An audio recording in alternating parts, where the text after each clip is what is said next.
हरिः ओम्। वर्णानामर्थसङ्घानां रसानां छन्दसामपि मङ्गलानां च कर्तारौ वन्दे वाणी विनायकौ। ॐ नमः परमहंसास्वादितचरणकमलचिन्मकरन्दाय भक्तजनमानसनिवासाय श्रीरामचन्द्राय।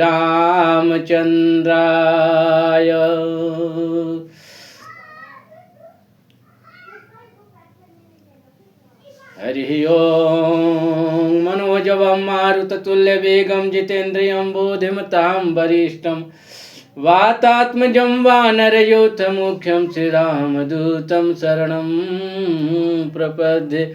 प्रेम से बोलिए श्री सीतारामचंद्र भगवान की जय, गौरी शंकर भगवान की जय, राधा कृष्ण चंद्र भगवान की जय, अनंत बलवंत हनुमंत महाराज की जय।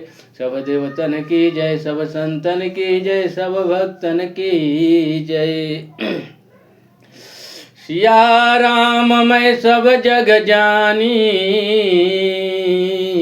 अकरम प्रणाम जोरि जुग पानी। सभी संत वृंदों के चरणों में कोटि कोटि सादर साष्टांग दंडवत प्रणाम करते हुए सभी कथा रस रसिक श्रोताओं के को बार बार नमन करते हुए कथा का विषय चल रहा था माता पार्वती जी की। नारद बाबा हिमवान के घर पर आए हुए हैं। माता पार्वती जी के हाथ देखकर उनके पति, जो मिलने वाले पति हैं, उनके अंदर जो दोष है उसका बखान करते हैं। और आगे राजा हिमाचल, माता मैना और सखियां बहुत दुखी होती हैं और बाबा उपाय बताते हैं कि जो विवाह शंकर सन होई, दोषम गुण सम कह सब कोई। नारद बाबा बताते हैं कि हे हिमवान, जो जो मैंने दोष बताया है वो सब दोष शंकर भगवान के पास जाकर गुण में परिवर्तित हो जाता है। क्योंकि यदि विवाह शंकर भगवान से हो तो वो दोष सारा गुण कहलाएगा। लेकिन हिमवान कहते हैं कि प्रभु, चाहे इंसान में हो या भगवान में, दोष तो दोष होता है। लेकिन नारद बाबा कहते हैं कि नहीं, समर्थ कहो नहीं दोष गोसाई, रवि पावक सुर सर की नाई। जो समर्थमान होते हैं उनमें दोष नहीं देखा जाता है। और 3 उदाहरण देते हैं। कहते हैं कि जो अहिसेज शयन हरि करही, जो अहिसेज शयन हरि करही, अबुध क्वछुति न कर दोषन गनहि। जो अहि सेज शयन हरि करही, भगवान विष्णु अहि यानी सर्प की शैया पर शयन करते हैं, लेकिन उनके इस दोष को कोई देखता नहीं है। सब लोग उनका नमन करते हैं, प्रणाम करते हैं, पूरी दुनिया उनकी पूजा करती है। सर्प पर शयन करते हैं लेकिन इस दोष को कोई नहीं देखता है। दूसरा उपमा बाबा दे रहे हैं। भानु कृष्णानु सर्वरस खाई, अतिन कह मंद कहत को नाही। भानु यानी सूर्य और अग्नि ये सर्वग्राह्य है, सभी रसों को खाते हैं। भगवान सूर्य का प्रकाश जब निकलता है तो ऐसा नहीं कि चंडाल के घर पर कम पड़े और महात्मा के घर पर ज़्यादा पड़े, सबको बराबर रूप से लाभान्वित करता है। क्योंकि सूर्य समदृष्टि है, उनमें भेद शून्य है। अग्नि में चाहे शुभ वस्तु डालो या शुभ वस्तु डालो, चाहे जो भी वस्तु डालो, अग्नि जलाना उसकी प्रवृत्ति है, प्रकृति है, वो जला देती है। ये सर्वग्राह्य हैं, फिर भी इनको कोई मंद नहीं कहता, इनको कोई खराब नहीं कहता, इनका कोई निंदा नहीं कहता। अशुभ अशुभ सलील सब बहाई, असुर सरी को अपुनीत न कही। गंगा जी के अंदर नाले का पानी भी बहता है, गटर का पानी भी बहता है और जाकर गंगा जी में मिल जाता है, लेकिन गंगा जी में जाकर वो सब पानी शुद्ध हो जाता है। गंगा जी को कोई अपवित्र नहीं कहता। गंगा जी में भेद शून्यता होता है, चाहे महात्मा जाए या दुरात्मा जाए, सबके पाप को नष्ट कर देती हैं। इस तरह जिसमें सम भावना हो, सम दृष्टिकोण हो, उसी को समर्थवान कहा जाता है। बाबा कहते हैं कि समर्थ कहो नहीं दोष गोसाई, रवि पावक सुर सर की नाई। समर्थवान में कोई दोष नहीं देखा जाता है। जिस तरह से रवि पावक और सुरसरी, रवि माने सूर्य, पावक यानी अग्नि और सुरसरी यानी गंगा जी की तरह जिसका स्वभाव हो, जिसमें भेद शून्यता हो, वो वही समर्थवान है। लेकिन राजा हिमवान को फिर एक दूसरा चिंता हो गया, दूसरा दुविधा। कहते हैं कि जो असहि सिसा करहि नर, जड़ विवेक अभिमान, अपरहि कलप भर नरक महू, जीव की ईस समान। कहते हैं हे बाबा, नारद बाबा से कहते हैं राजा हिमाचल कि हे बाबा, आपने जो उपमा उदाहरण दिया है वो तो देवता लोग हैं, और देवता का होड़ बराबरी जीव नहीं कर सकता। हम लोग जीव हैं, देवता की बराबरी करेंगे, उनकी देखा देखी करेंगे तो पर ही कल्प भर नरक महू, तो कल्पों भर नरक में रहना पड़ेगा।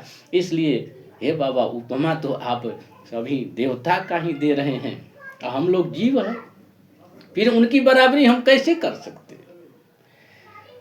बाबा जीव और ईश्वर में, ब्रह्म में अंतर बताते हैं। नारद बाबा स्पष्ट करते हैं उनके संशय को।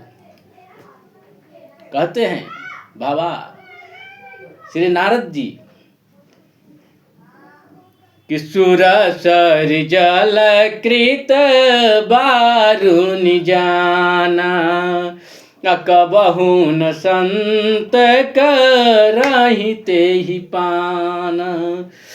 सुर सर जल कृत बारुनि जाना, कबहु न संत करहि तेहि पाना। असुर सरि मिले सो पावन कैसे, ईशयनी सही अंतर तैसे, ईशयनी सही अंतर तैसे। बाबा कहते हैं कि सूरज सरी जलकृत बारुनि जाना, कबहु न संत करहि तेहि पाना।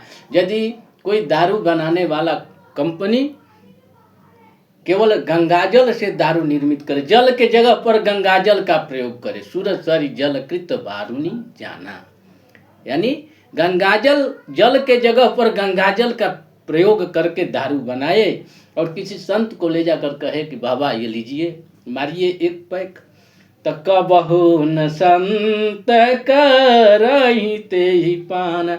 तो चाहे गंगाजल से दारू क्यों न बना हो, संत उसको ग्रहण नहीं करेंगे, स्वीकार नहीं करेंगे। लेकिन वही सुर सरि मिले सो पावन कैसे, वही दारू खराब हो जाए या किसी कारण से नदी में बहा दिया जाए, नदी के पानी जाकर गंगा जी में मिल जाएगा तो वो दारू भी तो गंगा जी में चला गया, लेकिन वही दारू वह ग्राह्य हो जाता है। यदि गंगा जी में दारू मिल गया तो ग्राह्य हो गया, लेकिन दारू में गंगा जल मिल गया तो ग्राह्य स्वीकार्य नहीं होगा। इसीलिए बाबा कहते हैं कि जीव और ईश्वर में यही अंतर है। सुरसरि जल कृत बारु निजान, अकबहु न संत करहि तेहि पान। सुरसरि मिले सो पावन कैसे, ईशयनी सही अंतर तैसे। यही अंतर है ईश और अनी से, यानी ब्रह्म और जीव में। ईश्वर अंश जीवय विनाशी, चेतन अमल सहज सुख राशि। ये जीव जो है ईश्वर का ही अंश है। तो जीव और ईश्वर में यही अंतर है। सुरसरि जल कृत बारु निजाना, कबहु न संत करहि तेहि पाना। और नारद बाबा कहते कि शिव सहज समरथ भगवान, यही विवाह सब विधि कल्याण। हे हिमवान, भगवान शंकर जी समर्थवान भगवान है। इस विवाह से कल्याण ही कल्याण होने वाला है। किसी तरह की दिक्कत नहीं होगी, कल्याण ही है। शिव का मतलब ही होता है कल्याण। यही विवाह सब विधि कल्याण, जो विवाह शंकर सन होई, दोष गुण सम कह सब कोई, जो तप करहि कुमारी तुम्हारी, भावियों में टिस कहीं त्रिपुरारी। यदि आपकी बेटी, आपकी पुत्री, कन्या तप करेगी तो भगवान को पा सकती हैं। इसका जो दोष है भगवान शंकर के कृपा से मिट सकता है।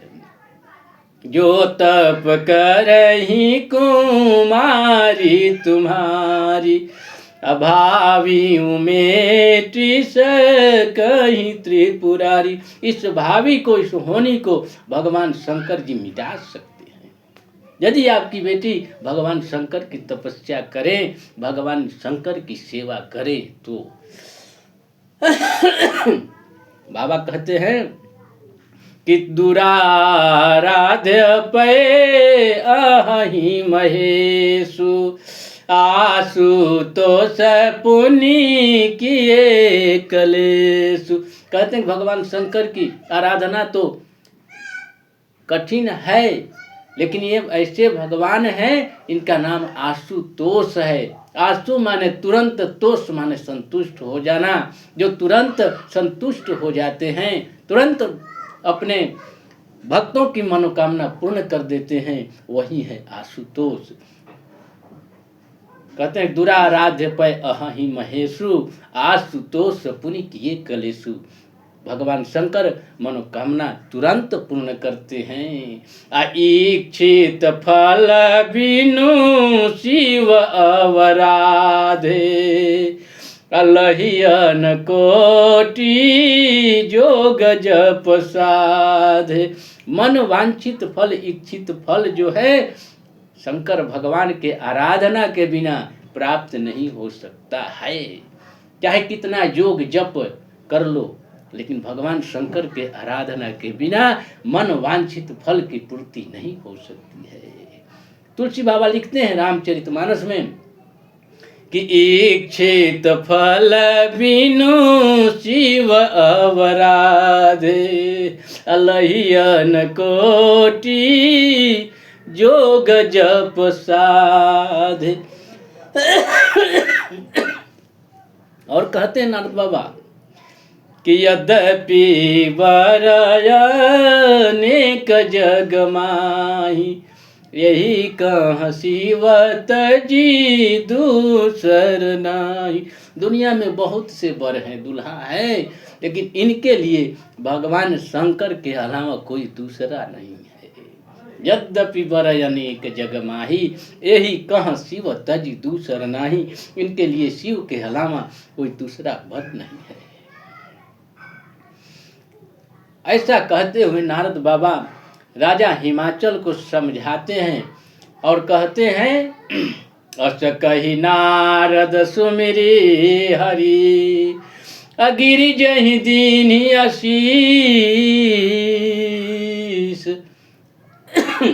होई हहीं अब कल्याण सब संचय तजहूँ गिरीश। ऐसा कहते हुए नारायण नारायण कहते हुए बाबा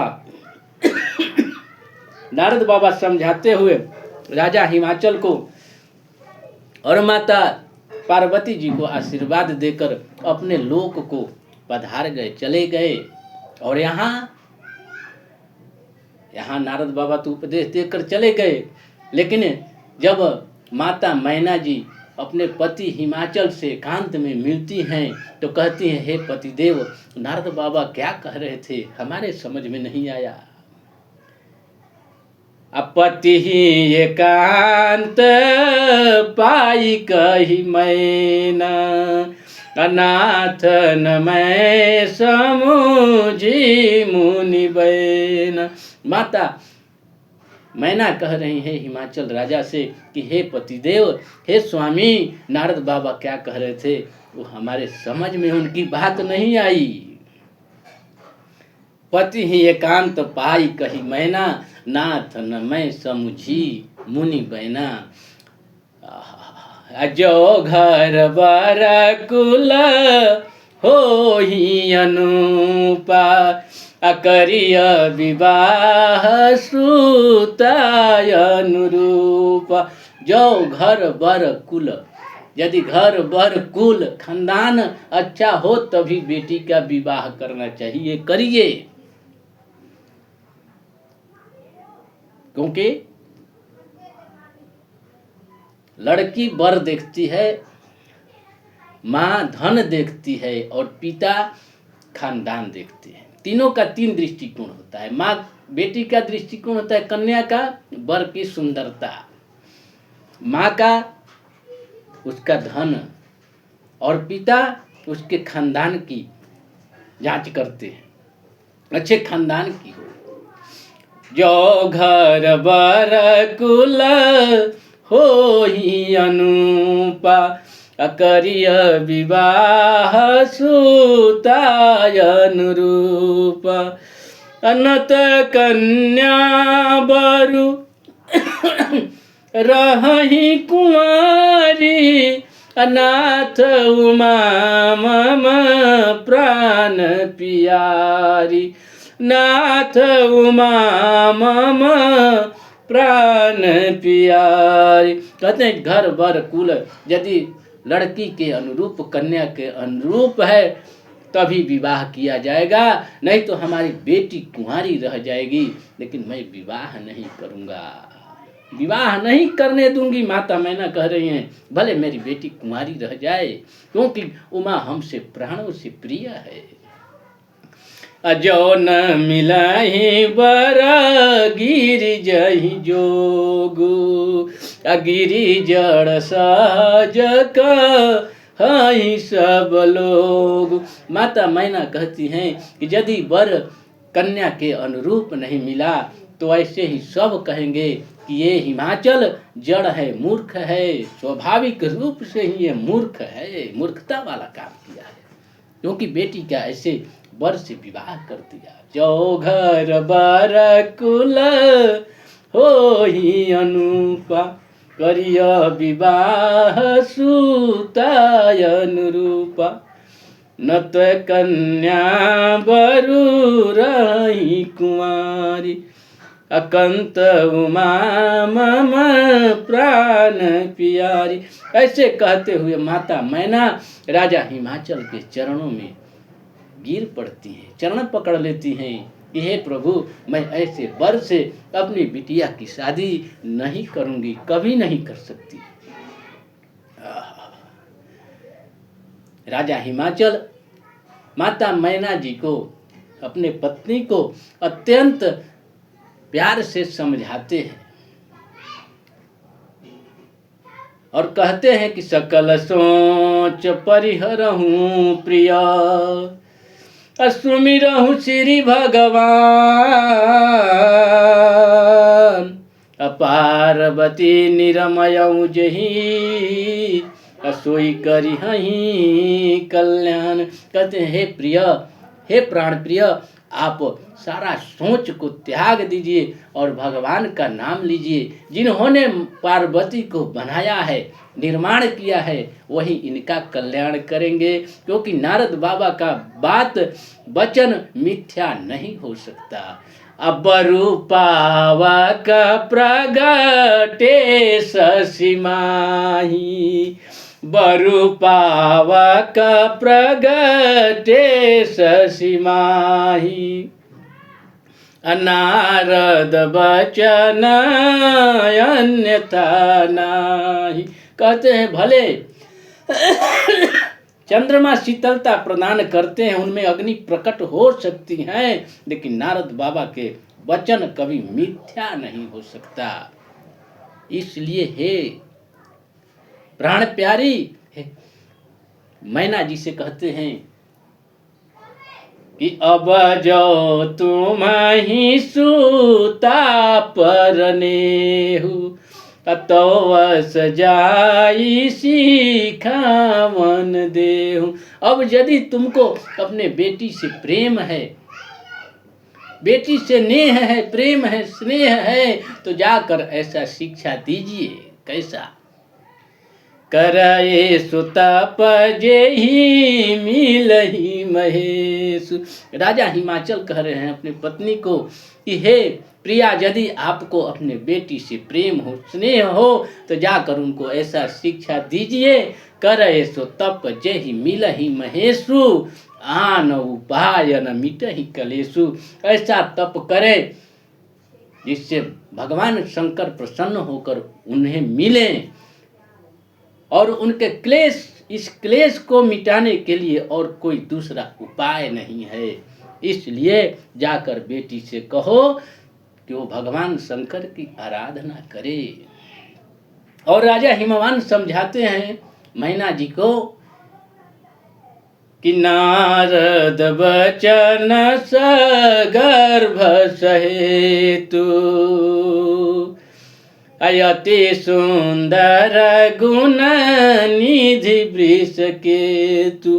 कहते हैं कि नारद जी का जो वचन है सगर्भ सहेतु, यानी गूढ़ है, रहस्यमयी है, आपके समझ में नहीं आया, क्योंकि भगवान शंकर जी अत्यंत सुंदर हैं और सभी गुणों के धाम हैं।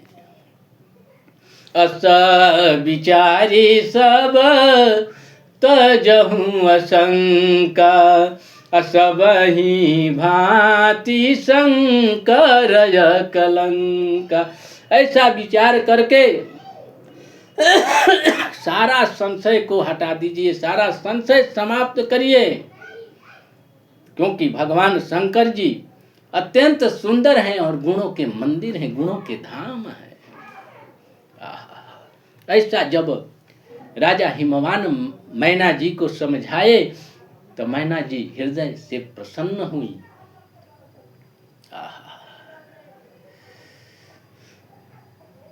सुनी पति वचन हरषि मन माही, चली तुरत उठी गिर जहि पाही। सुनी पति वचन हरषि मन माही।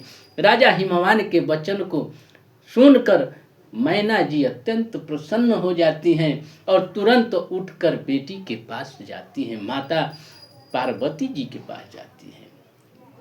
सुनि पति वचन हरषि मन माही, गई तुरत उठी गिर जहि पाही। जब माता गिरिजा के पास जाती है मैना जी तो देखती हैं कि उमही बिलो की नयन भरी बारी, अयति स्नेह गोद बैठारी। माता गिरिजा को देखती है, अत्यंत प्रेम से लाड करके, प्रेम करके गोद में बैठा लेती है। और जो बात कहने के लिए माता मैना जी गई हैं, तपस्या की शिक्षा देने के लिए, उस बात को कह नहीं पा रही है। क्यों?